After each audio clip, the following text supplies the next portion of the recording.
नमस्कार सभी को, मैं Navneet Gautam's classes of physics में आप सभी का स्वागत करता हूं। BSc 6th semester solid state physics आप लोग पढ़ रहे हैं और सॉलिड स्टेट फिजिक्स में लास्ट क्लास में मैंने आपको जो सिमेट्री ऑपरेशंस थे उनका इंट्रोडक्शन दिया था और सिमेट्री ऑपरेशंस में ही दो ऑपरेशन मैंने आपको कराए थे, ठीक है, जिसमें रिफ्लेक्शन क्या है और ट्रांसलेशन क्या है ना।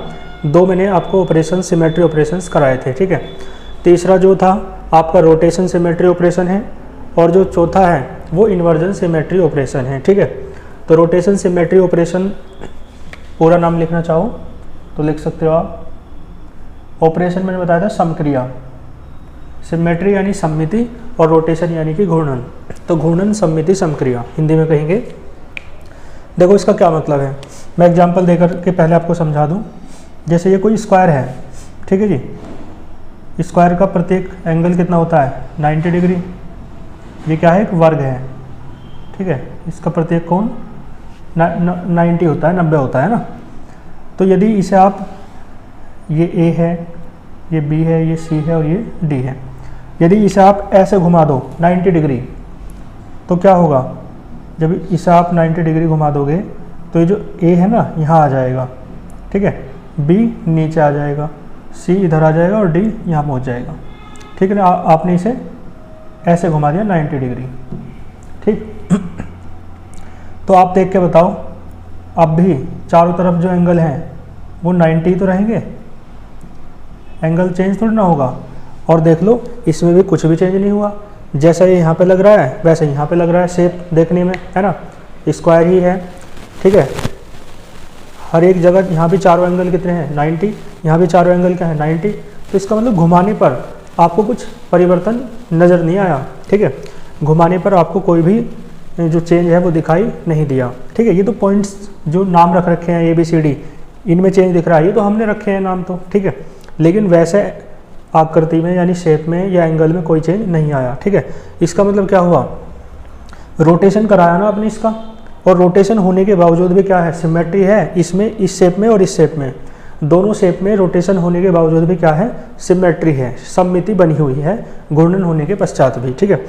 तो जब किसी क्रिस्टल को कुछ एंगल 90 घुमाया मैंने, है ना, ऐसे ही अलग अलग क्रिस्टल के लिए एंगल अलग अलग हो सकता है, ठीक है ना। जैसे देखो मैं ये एग्जाम्पल दूँ, ये डस्टर है आपका, ठीक है, ये ऐसा रखा है, तो देखो इसकी सिमेट्री कब आएगी, यदि मैं 90 घुमा दूँ तो ऐसा हो जाएगा, सिमेट्री नहीं आई अभी, ठीक है। और फिर 90 घुमा दूँ, ठीक है, अब देखो अब आ गई सिमेट्री, समझ गए ना। तो इसका मतलब 180 घुमाने पर इसकी सिमेट्री आई है, ठीक है ना, क्लियर हो गई बात। तो इस तरीके से 180 घुमाने पर इसकी सिमेट्री आई है, तो हर एक क्रिस्टल की सिमेट्री अलग अलग एंगल घुमाने पर मिलेगी। जैसे देखो मैं एक एग्जाम्पल और दूँ, ठीक है, देखो ऊपर रेड है, नीचे ये है ना वाइट है। अब देखो इसकी सिमेट्री बताना कितने एंगल घुमाने पाएगी। देखो 90 घुमाया नहीं आई, फिर 90 घुमाया टोटल 180 घुमा दिया नहीं आई, ठीक है, फिर 90 घुमाया टोटल 270 हो गया, फिर 90 घुमाया 360 घुमा दिया टोटल। इसका मतलब है इसकी सिमेट्री आई है 360 डिग्री 360 घुमाने पर। आई बात समझ में। तो इसका मतलब क्या है, हर एक क्रिस्टल के लिए जो एंगल है ना वो अलग अलग होगा, ठीक है। तो इसका मतलब है 360 घुमाने का मतलब इसका एक चक्कर 360 पे हुआ है, ठीक है। और इसमें रोटेशन सिमेट्री आई है 360 डिग्री घुमाने पर, इसमें रोटेशन सिमेट्री आ गई 90 डिग्री घुमाने पर ही। और जो डस्टर का एग्जांपल दिया था उसमें 180 डिग्री घुमाने पर क्या आ गई थी, रोटेशन सिमेट्री, ठीक है। तो रोटेशन सिमेट्री क्या है ना, समझ गए, कि बिल्कुल वैसी ही शेप आपको प्राप्त हो जितने एंगल, किसी एंगल घुमाने पर, है ना। कोई एंगल आपने घुमाया मतलब क्रिस्टल, और ऐसी ही शेप जैसी पहले थी ऐसे ही अब बन जाए, तो फिर वो, है ना, जो क्रिस्टल शो करता है वो कौन सी सिमेट्री होती है, रोटेशन सिमेट्री। और ये ऑपरेशन कहलाता है रोटेशन सिमेट्री ऑपरेशन, ठीक है। देखो एक क्रिस्टल हैज़ रोटेशनल सिमेट्री, है ना, चाहो तो रोटेशन सिमेट्री भी कह सकते हो। एक क्रिस्टल क्या रखता है, रोटेशन सिमेट्री यानी कि घूर्णन सममिति रखता है यदि क्रिस्टल रिमेन्स इनवेरिएंट, यदि क्रिस्टल कैसा रहता है, अपरिवर्तित रहता है, after rotation through any angle theta, ठीक है, मैंने 90 बताया, 180 बताया, 360 बताया, अलग अलग है ना एंगल अलग अलग क्रिस्टल के केस में, तो जनरली क्या कह दो थीटा। ठीक है, कहने का मतलब है यदि क्रिस्टल अपरिवर्तित रहे इनवेरिएंट रहे, आफ्टर रोटेशन घुमाने पर कोई एंगल थीटा घुमाने पर भी क्रिस्टल यदि कैसा रहे, इनवेरिएंट रहे, अपरिवर्तित रहे, तो वो क्या रखता है, रोटेशन सिमेट्री। यही बात मैंने बताई।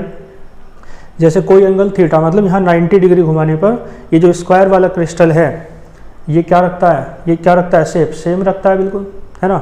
क्या रखता है, इनवेरिएंट रहता है, जैसा यहाँ दिख रहा है वैसे यहाँ दिखेगा। तो इसका मतलब इसके अंदर क्या है, रोटेशनल सिमेट्री। ठीक है, इंक का और डस्टर का एग्जांपल देकर भी मैंने बताया।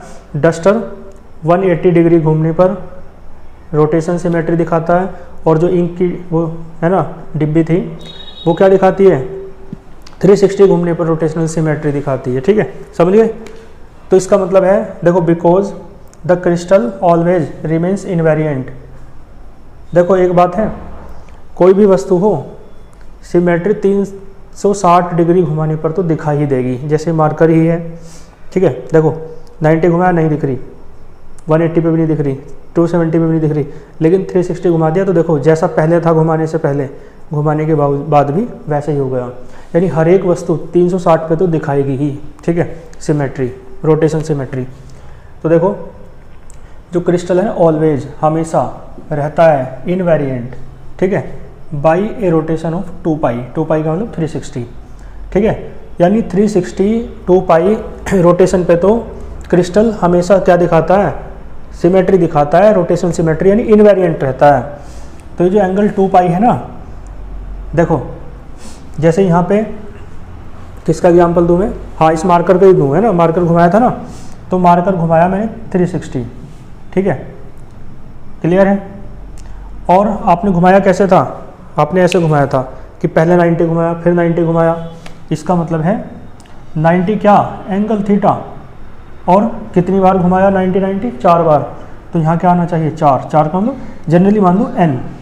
ठीक है, और थीटा मैंने कितना बताया यहाँ मार्कर के केस में 90, तो n बराबर क्या आएगा 360/90। तो यह आएगा 4। n का मान कितना आएगा 4। इसका मतलब है 4 बार 90 घुमाया, यदि थीटा की जगह 90 रखा तो। ठीक है, तो n क्या है समझ गए ना, जितनी बार घुमाते हैं। ठीक है ना, n क्या है, जितनी बार घुमाते हैं। ठीक है, और थीटा एंगल घुमा रहे हो, मान लो 90 ना घुमा रहे हो, जनरली बात करूँ तो थीटा आ जाएगा। तो थीटा आएगा तो अपोन में भी क्या आ जाएगा, थीटा आ जाएगा। तो फॉर्मूला ये हो जाएगा 360/थीटा। ठीक है, तो देखो यही लिखा है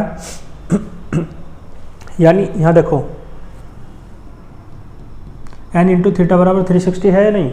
ठीक है, 90 की जगह मैंने जनरली थीटा ले लिया, तो ऐसे ही n इंटू थीटा बराबर 360 को 2 पाई लिख सकते हैं। ठीक है, तो यही बात लिखी है, जो एंगल 2 पाई है ना, ये इंटीग्रल मल्टीपल होता है। इंटीग्रल मल्टीपल का मतलब क्या बोल देंगे, संपूर्ण, पूर्ण गुणज बोलते हैं हिंदी में। ठीक है, यानी इसकी मल्टीप्लाई में इंटीजर होगा, किसकी, थीटा की मल्टीप्लाई में इंटीजर होगा, और ये बराबर किसके होगा, 2 पाई के।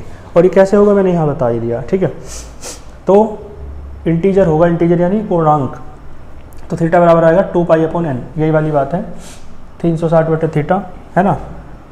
n निकाल लोगे तो, और थीटा निकाल लो यहाँ से, तो थीटा कितना आएगा 360/n आएगा। 360 को आप 2 पाई लिख सकते हो, तो 2 पाई/n आ जाएगा थीटा। कैसे ही कर लो, है ना। बात समझ में आ गई। मैंने बताया n क्या है, n एक इंटीजर है ना, जिसे मल्टीप्लिसिटी ऑफ रोटेशन एक्सिस कहते हैं। ठीक है, मल्टीप्लिसिटी ऑफ रोटेशन एक्सिस। ठीक, मल्टीप्लिसिटी यानी क्या बोलते हैं, गुणकता। ठीक है, रोटेशन एक्सिस यानी घूर्णन अक्ष की गुणकता हिंदी में कहेंगे।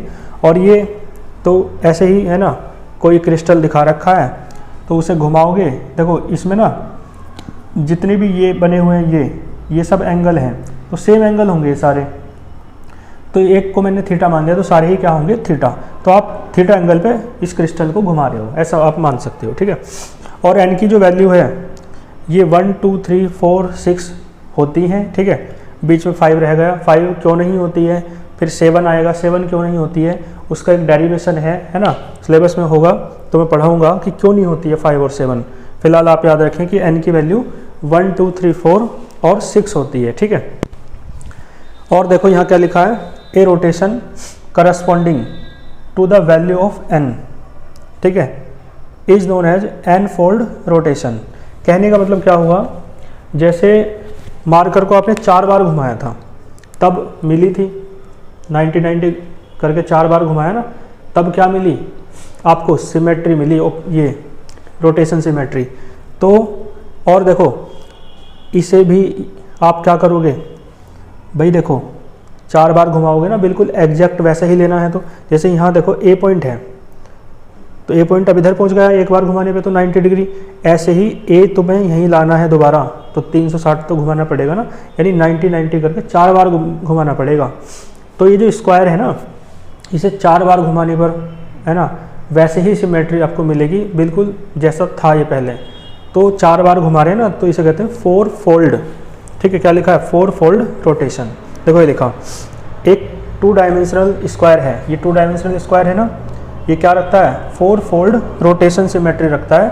4 फोल्ड रोटेशन की सिमेट्री का मतलब है 4 बार इसे घुमाना पड़ेगा, है ना। यहाँ पर n की वैल्यू कितनी आएगी, 4 आएगी, ठीक है, क्लियर है ना। तो n की वैल्यू जितनी होती है उतने ही फोल्ड रोटेशन हो जाता है। यही बात लिखी है कि कोई रोटेशन है जो n की वैल्यू से रिलेटेड है, वो क्या कहलाता है, n फोल्ड रोटेशन। यानी n की वैल्यू 2 होगी तो 2 फोल्ड रोटेशन, n की वैल्यू 3 होगी तो 3 फोल्ड रोटेशन, यानी जो रोटेशन है वो n फोल्ड रोटेशन कहलाता है यदि n बार क्रिस्टल को घुमाया जाता है, ठीक है। 4 बार घुमाया जाएगा तो 4 फोल्ड रोटेशन कहलाएगा। तो इसका मतलब है जो रोटेशन है वो कितने फोल्ड का है, कितनी बार घुमाया है, ये बात किस पर डिपेंड करती है, तो वैल्यू ऑफ n पर डिपेंड करती है, ठीक है। तो रोटेशन किससे रिलेटेड है, करस्पॉन्डिंग का मतलब किससे संबंधित है, तो n के मान से संबंधित जो रोटेशन है वो क्या कहलाता है, n फोल्ड रोटेशन, ठीक है। और ये मैंने बता ही दिया कि इसमें 4 बार घुमाओगे तब बिल्कुल सेम शेप हो पाएगी, है ना, कि ए भी वहीं पहुंच जाए जहां था, क्लियर है। तो इस तरीके से ये क्या था आपका रोटेशन सिमेट्री ऑपरेशन, इसमें आपको कोई दिक्कत नहीं होनी चाहिए। इसके बाद 4th एंड लास्ट जो सिमेट्री ऑपरेशन है उसे देख लीजिए,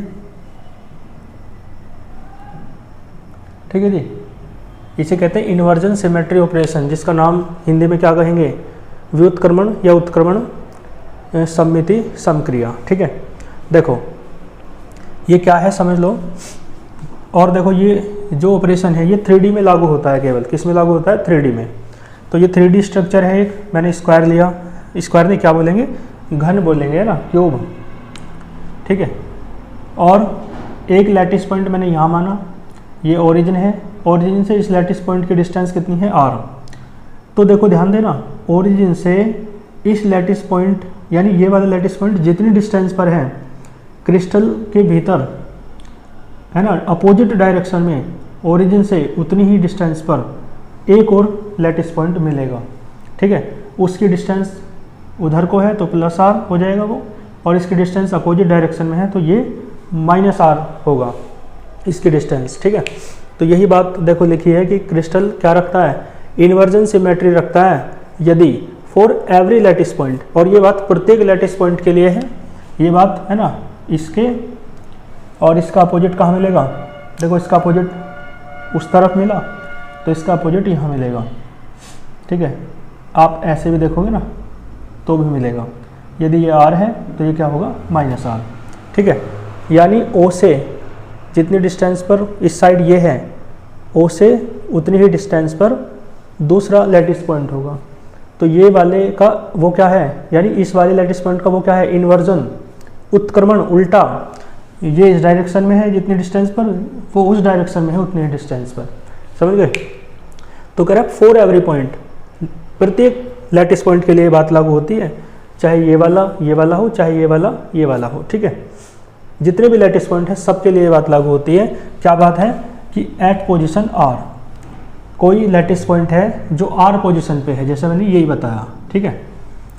तो इसके लिए देयर एग्जिस्ट एक, है ना, there exist a lattice point, एक लैटिस पॉइंट एग्जिस्ट करता है जो किस पोजीशन पर होता है, -r पोजीशन पर।